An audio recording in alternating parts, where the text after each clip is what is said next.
हम भी शहरवासी हैं, हम भी चाहते हैं कि हमारा शहर साफ सुथरा रहे और अच्छा रहे, लेकिन करने का प्रयास करेगा तो उसको हम बर्दाश्त नहीं करेंगे। चल रही यहाँ पे जो लुटेरे डाकू चोर है जो अभी सत्ता में बैठे हुए हैं, उन्होंने किस तरह एक नौजवान एक युवक जो पहले अपने मुंह से खुद बोल रहा था बेचारा कि मैं पहले गलत काम करता था, चोरियां करता था, अब मैं रोजगार करने लगा, अपनी मेहनत के खाने लगा, तो मेरी रेडी तोड़ दी गई। हम देख रहे हैं कि पिछले 5 सालों में यहाँ पे जो हम लोगों ने खुद बीजेपी को झोलियां भर भर के वोट दिए थे, अब वो अपने बिलों में जाके छुप गए हुए हैं।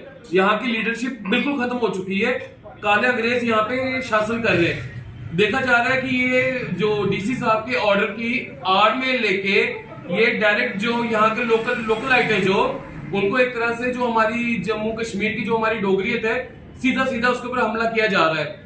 अगर कोई ओपोजिशन के खिलाफ बोलता है तो उसको झूठे केसों में डरा के धमका के या पैसा देके या सीबीआई या ईडी कुछ भी करके उसको चुप करा दिया जाता है। और कोई लोकल बेचारा अगर बोलता है तो उसके ऊपर तरह तरह के केस बना के मतलब उसको दबा दिया जाता है।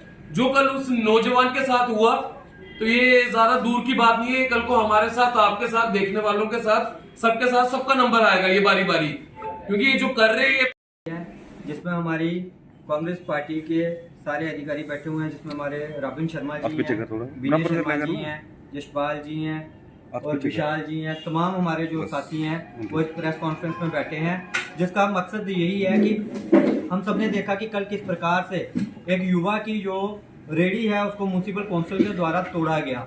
बात तोड़ने की नहीं है, बात ये है कि ये जो म्युनिसिपल काउंसिल और ये एडमिनिस्ट्रेशन है ये हमारे लोगों में किस प्रकार का टेरर फैलाना चाहती है, किस प्रकार हमारे लोगों को ये जो भयभीत करने का प्रयास किया जा रहा है कि उन एक अगर वो कमाई करके अपने परिवार को चलाना चाहते हैं, क्या ये म्युनिसिपल काउंसिल ये चाहती है कि अब हमारे जो युवा हैं वो चिट्टा बेचें या दूसरी और चोरियों की ओर डाइवर्ट हों। बड़ी मुश्किल से हम लोग प्रयास करते हैं, हमारी ऑर्गेनाइजेशन, हमारी पार्टी ये प्रयास करती है कि जो युवा इस समय इन गवर्नमेंट की पॉलिसी से हरास हुआ है वो गलत और डाइवर्ट ना हो। हम उनसे यही बात करते हैं कि सही रास्ते पे चलो, लेकिन जिस प्रकार ये कल म्युनिसिपल काउंसिल ने किया, इस तरह से ये पता चलता है कि ये एडमिनिस्ट्रेशन की जो मंशा है यही मंशा है कि युवाओं को काम नहीं करने देना है। मैं ये कहना चाहता हूं कि ये जो सफाई का अभियान है, जहाँ ये एडमिनिस्ट्रेशन है ऑर्डर निकालती है कि हम कठुआ को एक साफ सुथरा शहर बनाना चाहते हैं, ये ऑर्डर गलत मंशा से निकाला जा रहा है। हमारे लोगों को परेशान करने का जो प्रयास किया जा रहा है उन ऑर्डर के माध्यम से ये सफाई की आड़ लेकर हमारे यहाँ वो रची जा रही है, जिसको कांग्रेस पार्टी कामयाब नहीं होने देगी। मैं आज मीडिया के माध्यम से ये म्युनिसिपल काउंसिल से और हमारी जो यहाँ की एडमिनिस्ट्रेशन है इससे ये पूछना चाहता हूँ कि मेरे को बताओ कि म्युनिसिपल काउंसिल की किस लॉ की किताब में ये लिखा हुआ है कि आपके पास पावर है कि आप किसी की रेडी फड़ी को जो तोड़ सकते हो। आपके पास अगर पावर है, गवर्नमेंट ने दी है, तो आपको फाइन करने की पावर दी हुई है कि अगर कोई किसी भी तरह की वायलेशन करता है आपके ऑर्डर की तो आप फाइन कर सकते हो, ना कि उसकी रेडी को डिस्ट्रक्ट कर सकते हो, और ना ही किसी को आप डरा के धमका के उसके साथ मारपीट कर सकते हो, क्योंकि ये मारपीट की पावर आपको किसी लॉ ने नहीं दी हुई है। अगर दी हुई है, आज हमारी पूरी कांग्रेस पार्टी के कार्यकर्ता जाएंगे म्युनिसिपल काउंसिल में और सीओ साहब से पूछेंगे कि हमें वो किताब का जो म्युनिसिपल काउंसिल की लॉ की किताब में कौन सा पेज है जिसपे ये लिखा हुआ है कि आपके पास ये पावर है कि आप डिस्ट्रक्शन पे आ जाओगे, आप लोगों के जो रेडी फड़ियां तोड़ दोगे, उनका सामान ले जाओगे, फाइन करने की पावर आपके पास है। अपनी पावर के आगे जाने का प्रयास ना करो। कांग्रेस पार्टी जो है अपने लोगों के साथ हमेशा खड़ी थी और हमेशा खड़ी रहेगी, और लोगों से भी ये अपील की जाती है कि जिस प्रकार हमारे लोगों पे ये अत्याचार किया जा रहा है, हमारे सारे लोग जो हैं एकजुट हो जाएं और इस एडमिनिस्ट्रेशन के साथ साथ जो हमारी यहाँ पे एलजी प्रशासन द्वारा यूटी में बीजेपी सरकार का जो राज है इसके खिलाफ भी बुलंद आवाज में आए, और डरने वाली कोई बात नहीं है, क्योंकि कांग्रेस पार्टी हमेशा ही जो है अपने जो दायित्व है उसको निभाती आई है। इसी के साथ मैं अपनी बात खत्म करूंगा और चेतावनी दूंगा म्युनिसिपल काउंसिल को और एडमिनिस्ट्रेशन को कि आगे से अगर ऐसा काम किया गया तो कांग्रेस पार्टी जो है बर्दाश्त नहीं करेगी।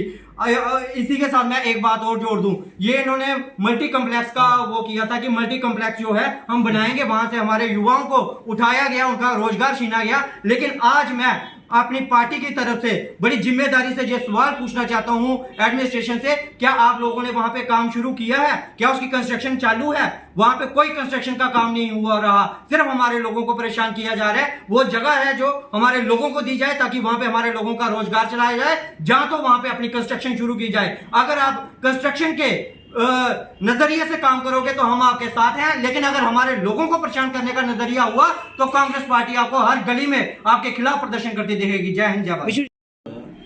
जो प्रेस कॉन्फ्रेंस हमारी है वो कल का जो इंसिडेंट आपने भी कवर किया होगा, तो ये म्यूनसिपैलिटी की जो गुंडागर्दी है उसके खिलाफ आज प्रेस कॉन्फ्रेंस हमारी है। आप देख रहे हैं कि पिछले काल कोरोना काल चला, जीएसटी नोटबंदी, बड़ी सारी इंडस्ट्री बंद हुई, और कोरोना काल में जिनकी छोटी छोटी दुकानें थी वो सारे लोग सब्जी का काम कर रहे हैं इस टाइम, तो जिनके पास घर की गाड़ी थी उसमें वो सब्जी बेच रहे हैं। ठीक है, डीसी साहब द्वारा एक अभियान चलाया गया जहाँ पर लोगों ने फुटपाथ घेरे हुए थे, वो फुटपाथ आम लोगों को लिए चाहिए, हम उसकी प्रशंसा करते हैं, लेकिन ये हक किसने दे दिया कि किसी की आप रेडी फड़ी तोड़ दो, और जिस तरह से उसको जेसीबी से उठाया गया, या कोई गैरत नाम की म्यूनसिपैलिटी के जो वहाँ पे ऑफिसर थे या उनके जो मुलाजिम थे, उनके कोई गैरत नाम की चीज़ है कि आप यार एक नौजवान साथ ही सब्जी बेच रहा है और आपको देखे वो भाग रहा है, वो डर रहा है, तो उसके लिए वही काफ़ी था, ना कि उसकी आप रेडी तोड़ते। सरकार के पास, मोदी सरकार के पास और इनके पास, डिस्ट्रिक्ट एडमिनिस्ट्रेशन के पास कोई पॉलिसी है रिहेबिलिट करने की नौजवानों के लिए? कोई पॉलिसी नहीं है। बाहर से साफ कर दिया, बाजार से साफ कर दिया, बड़ा अच्छा काम किया। कोई इनके लिए पॉलिसी भी लाओ ना भाई, ये कौन सा काम करे, घर का गुजारा चलाए। मोदी सरकार के पास कोई स्कीम नहीं थी, उन्होंने डाइवर्ट कर दिया हिंदू मुसलमान के लिए, राम मंदिर के लिए, उनको कोई नहीं पूछता रोजगार पे, ना ही रोजगार पे बात करते हैं। हमारे पिछले 5 साल से हमारे पास कोई भी इलेक्टेड गवर्नमेंट नहीं है, लोकतंत्र खत्म है, गुंडागर्दी चरम सीमा पर है।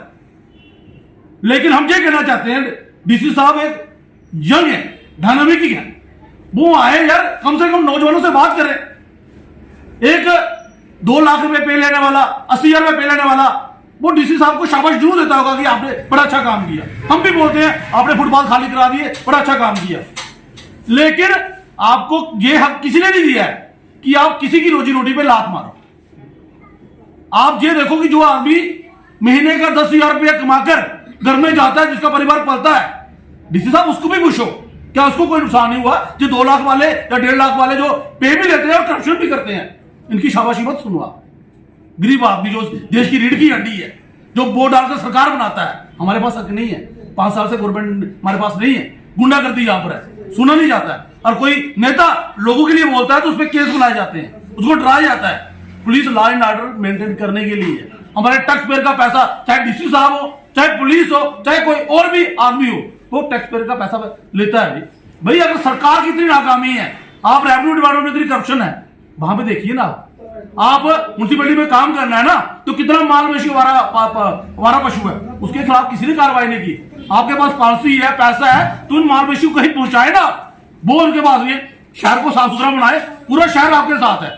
बहुत सारी लोकेशन ऐसी हैं जिसमें ट्रैफिक को कोई फर्क नहीं पड़ता है। नहर के पास आसपास बहुत सारी जमीन है, जहां वहां पर उनसे जो भी आपका साल का बनता है, रेवेन्यू बनता है, वो आप कलेक्ट करें। लेकिन हम भी नहीं चाहते किसी को कोई परेशानी हो, लेकिन शहर का जो नौजवान है, जो बुजुर्ग है, जो साथी घर का गुजराना चलाना चाहता है, सरकार के पास कोई पॉलिसी नहीं है, कम से कम उसको रेडी फड़ी तो लगाने दो ना यार। आप रेडी फड़ी नहीं लगाने दोगे, आप शहर में इतनी गंदगी पड़ी है, उसको साफ करो, आप पार्क बनाओ, कोई बात नहीं है। जो मल्टी कम्प्लेक्स का आपने बाजार में शुरू किया था, लोग वहां से उड़ गए, आज तक काम वहां पे शुरू नहीं हुआ, कौन है पूछने वाला? ठीक है। और मैं साथ में रेडी फड़ी वालों को भी ये कहना चाहता हूं कि अगर कोई एडमिनिस्ट्रेशन आपको बात कहती है, क्योंकि रेडी फड़ी तो आप फुटपाथ आप घेर नहीं सकते, ये बात तो क्लियर है। रेडी भी होती है, वो मूवेबल होती है जैसे दूसरी जगह पर। लेकिन मैं ये कहता हूं कि म्यूनसिपैलिटी वालों को भी, अफसरों को भी ये सोचना चाहिए कि कोई आदमी अपनी रोजी रोटी चला रहा है और उसके कारण कोई एक्सीडेंट का कारण वो नहीं है, किसी को कोई परेशानी नहीं है, थोड़ा सा नजरअंदाज कर दिया करो यार। जहां पर इतनी करप्शन चल रही है, अरबों रुपए की करप्शन चल रही है, गुंडागर्दी एडमिनिस्ट्रेशन की चल रही है, वो भी तो नजरअंदाज कर रहे हो आप। और रोजी रोटी कोई 10,000 या 5,000 रुपये कमा लेगा, अपने घर का गुजारा चला लेगा, तो उसको भी नजरअंदाज नहीं करते आप। तो कहने का मतलब जहां तो पॉलिसी लाए, जितने लोग भी रोजगार किए हैं, इनके लिए रोजगार की पॉलिसी है गवर्नमेंट के पास नहीं है। पिछले 9 साल से मोदी गवर्नमेंट के पास नहीं है, तो इनके पास कहां से आ जाएगी?